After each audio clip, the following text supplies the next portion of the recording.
length of the Ranger net.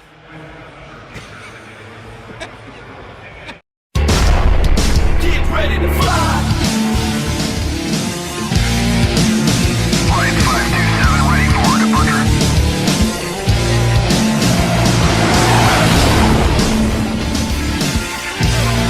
Get ready to fly.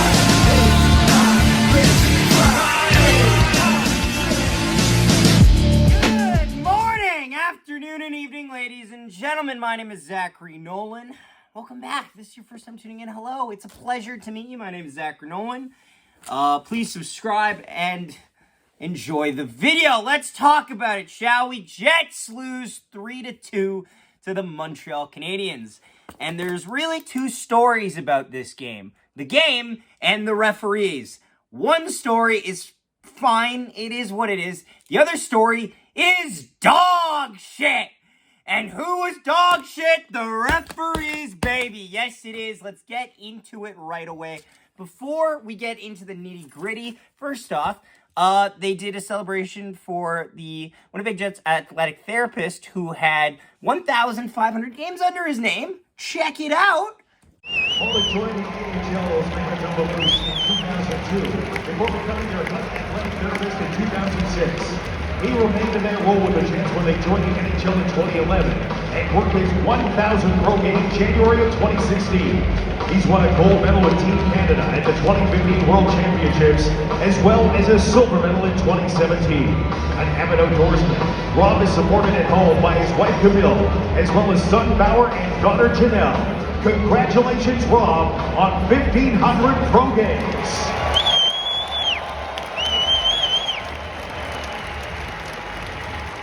Nice. Honestly, that's incredible. That's amazing. That's great to see. There's also an amazing sign that says 1,500 games, 0 points. That is also excellent. The Habs are in town, so what does that mean? It's kind of like a neutral site Winnipeg game. The Habs are one of those teams, a lot of the original six teams fall victim to this. Original six, and it's kind of like the original six and the Oilers. Those are the teams that have this problem, but everybody, they've been around for so long, everyone grew up watching them. Nobody grew up watching the 2011 Jets, at least not enough to buy many tickets, right? Like, it wasn't, you're just because of an age gap. So there's generations of fans coming into town, and so there's a lot of Habs fans naturally. It's fine. Habs, the first period between the Winnipeg Jets and the Habs is really boring, honestly. Montreal's really not a fun team, and the Winnipeg Jets just didn't play a fun period. There's a couple fun, interesting pieces on the Montreal Canadiens, but then they have random guys that they're throwing out there like Struble. I thought that was an AI name. I have no idea who that is. I've been told he played. I didn't see him, but it is what it is. I was at this game, as you can tell. I was pissed with how the ending went because, like most people that watched it, that had an understanding of what was going on. Yeah, this isn't a game that the Jets should have lost. This was a game that the Jets were clearly in control, especially by the end of it, where a couple calls one way that did not go the other way cost them the game. And it's not something I say lightly. I don't often go after officials on this channel. It's usually maybe one game out of 82. But guess what? Garrett Rank was and he had a partner, sure. But this is Garrett Rank's show. This is the Garrett Rank show. I talked about it a couple years back. There was a game in Long Island, which Garrett Rank did, and I believe one against Boston. There are times where Garrett Rank is a really solid official, and there are times where he loses the plot completely, where he has no sense of understanding what is the feeling of this game and what calls are appropriate to call. Tonight, he had no concept. He had not a clue. And I kind of think, and I kind of understand why. The first period was a nothing. Like, nothing. Absolutely fuck all happened in the first period. Not a single fuck diddly thing happened. There was nothing interesting. There was nothing fun. So, after that, you haven't really set an early standard by having a key power play based off of an inappropriate play that got a penalty. You haven't got anything to set a standard. So Garrett's sitting around in the locker room going, fuck me, I don't know what the standard is tonight. And it showed. The second period, Habs would score. I think this goal was on the power play, actually.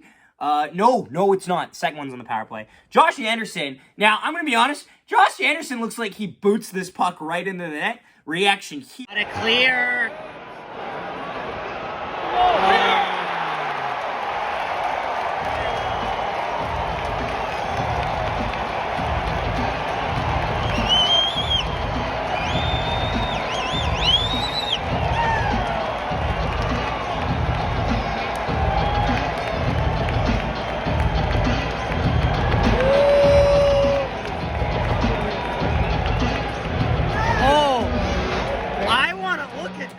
Which he definitely does. Which I kind of look at Bonus and I'm like, you don't want to challenge that? Like, his foot moves forward to hit that puck in the net, and like, it's dead. Like, the puck is almost dead in the crease where he boots it in. And I understand the redirection argument. I do. But redirection to me is a pivot of the skate, or a motion of the skate that doesn't go completely perpendicular with the net. Anderson just fucking yates the thing. Like, okay, sure, but I digress. But don't worry, the second goal is much worse.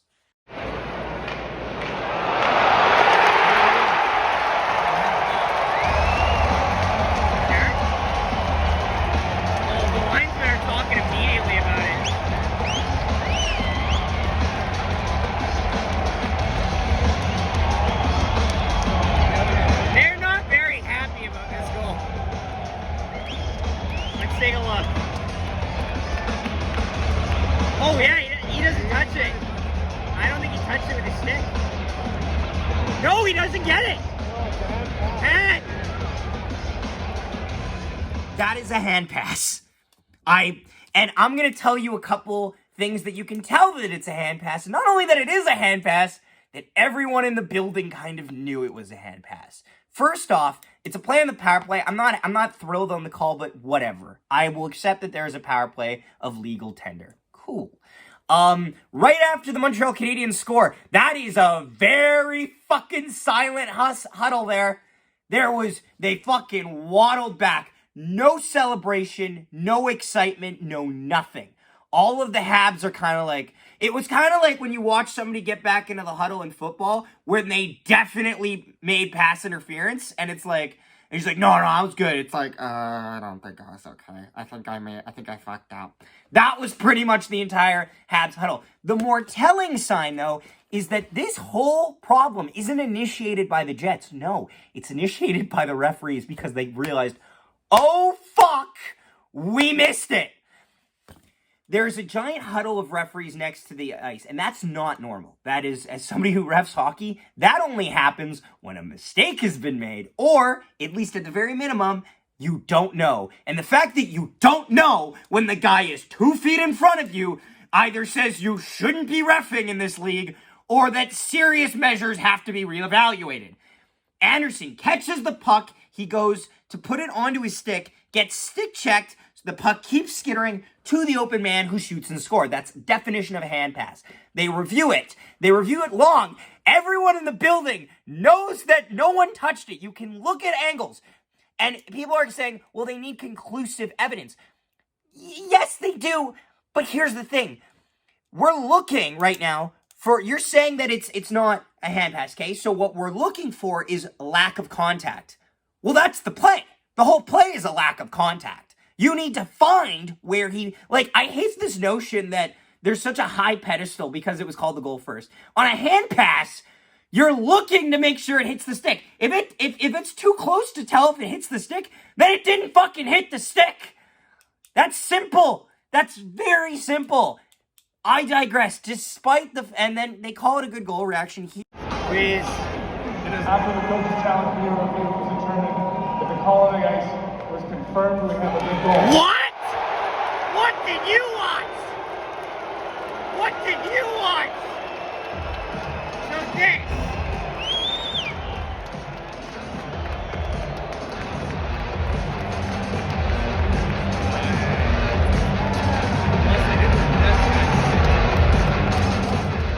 Despite the fact that there's two very questionable goals, the Jets don't give up. Also, Brady Oliveira was in the building. Please sign a contract. Reaction here. Brady Oliveira! Brady, tell us about the sports fans here in Winnipeg and how much they mean to the players. It's incredible. You know, the fans that we have here in Winnipeg, the Winnipeg Blue Bombers, the Winnipeg Jets, the absolute best fans, sports fans in the world, so we appreciate you so much and keep being loud. You heard of Winnipeg fans? And if you... Jets don't give up, though. They hem the hell out of the Montreal Canadiens in their own end at the end of the period. There was the fourth line did actually spectacular, but this top line keeps them down low, and Gabriel Velarde scores. Reaction here. For the love of God, get one. Oh, yeah! Let's go! Oh! Yes! Velarde! Finally!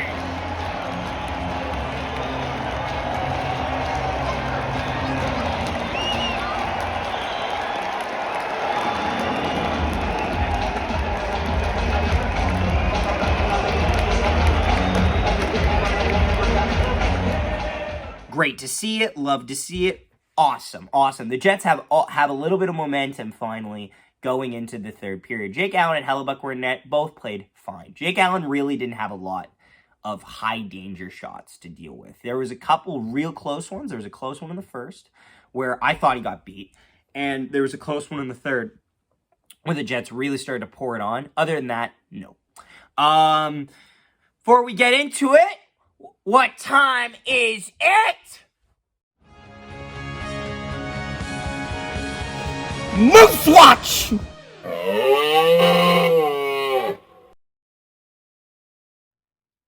It's Moose Watch. It is Moose Watch, my good friends. And this week on Moose Watch, today on Moose Watch, Moose won 6-4 over the Milwaukee Admirals, and I brought clips. Also, I didn't get all of the goals because there's an empty net goal in there, but the Moose won, and I want to show all the clips for it. So here you go. To get to it, to the line, Kuzmin, right side Bauer, his shot tipped in front, they score! It's a piece of the Bauer shot, and to the back of the net it goes. Chibrikov, left side, Lambert into the middle, Capobianco scores! Kyle Capobianco gets the Moose back within one. Chaz Lucius behind the net, spins it out in front, finds the stick of VL, backdoor, they score! Christian Reichel ties the game, it's 3-3! Off to the near side, change in progress for Manitoba, Chibrikov, an assist in the game, sends it into the corner, Bauer in front, Jukin scores! No, it's Brad Lambert off the top, and it's 4-3 Manitoba! A howitzer from Askarov. His teammates were asking him to hold on to it. He did. He played into the corner, and the Moose take it away. Comes up top. Kuzmin a drive. Tipped in front by VL. Another swipe at it. Another one. They score! Parker,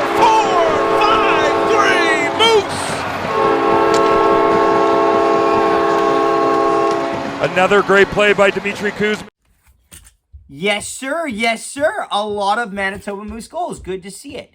I think the Moose are still riding the 500 line, though, right now. Also, weird, interesting fact, Thomas Milich's goalie partner in the Norfolk Admirals was actually Yaniv Peretz, who got called up straight up to the NHL from the ECHL. Weird. Just weird. Just a weird statistics. Thomas Milich, for comparison, actually has a slightly better save percentage than him. Just throwing it out there. That's today's episode of Moose Watch! So we get to the third period. The Jets are absolutely pressuring. Now, this is where the refereeing really took into account. Now, I will accept any argument that they missed calls both ways. However, what I can't accept is timing. There's not a single call on the Jets that doesn't get called with under 5 minutes left to play leading into the end of the game. Every possible decision that Garrett Rank and his partner makes is the wrong one or one that negatively impacts the Winnipeg Jets. That is not fair officiating. That is just not having good game management. The Jets, despite that, do score to make it 2-2 reaction here. He's patriotic.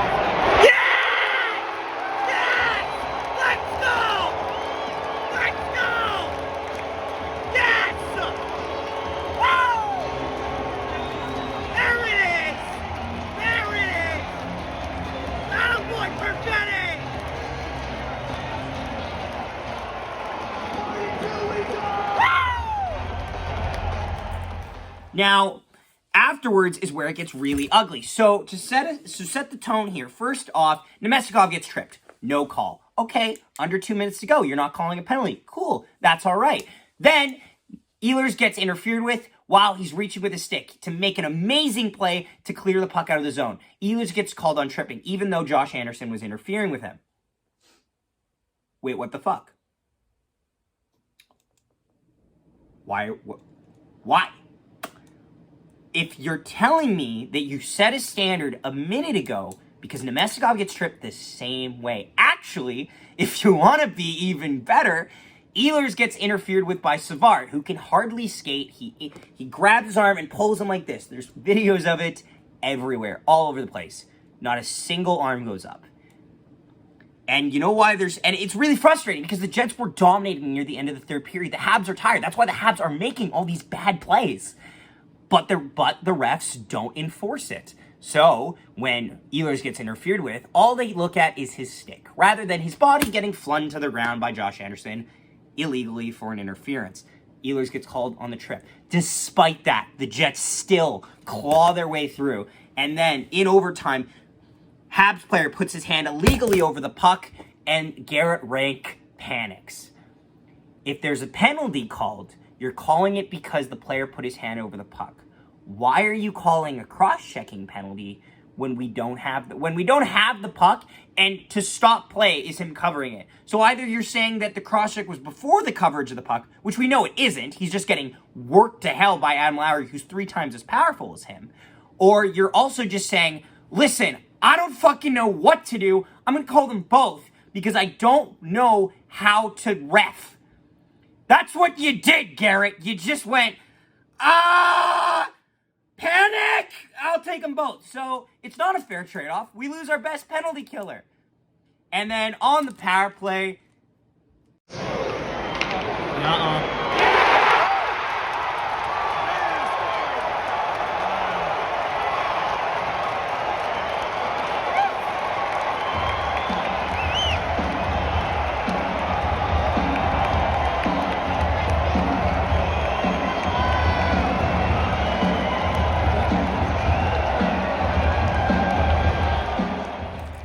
It's unfortunate. It's a case of bad officiating ruining a really fun, eventful hockey game.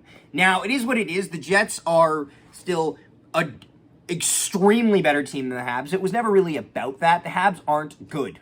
They're not. They're not trying to be good. They're trying to figure out how to develop Juraj Slafkovsky into a functioning human being and trying to figure out how to tank because they don't know what to do with their draft picks.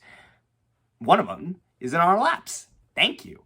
But it is frustrating for a team like Winnipeg that is actually trying to compete, getting kind of fucked over by stupid calls like this. I don't go off on rants like this.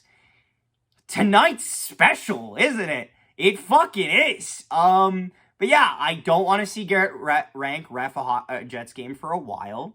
I don't want to see him ref a game, period, but they don't have enough people to cut him out. 3 stars of the game. Mike Ward for the worst Jet. Probably Nate Schmidt. He just sucks, doesn't he? He's just not great. Josh Morrissey, fucking hero, gets hit in the face. Comes back with absolutely looking like a war hero. 3 stars of the game. Perfetti, 2nd star. 3rd star Morrissey. 1st star Gabriel Velarde, who has 5 goals in his last 5 games. That's monumentous. Thanks so much for watching. Don't forget to subscribe and leave a like and comment down with your thoughts on this game. I'm sure there'll be plenty of Habs fans telling me I'm wrong. That's cool. Whatever. Who cares? 2nd in the Central. Thanks for watching. We'll see you next time. Nikolai Ehlers chips it through, gets around, and he shoots and scores! What a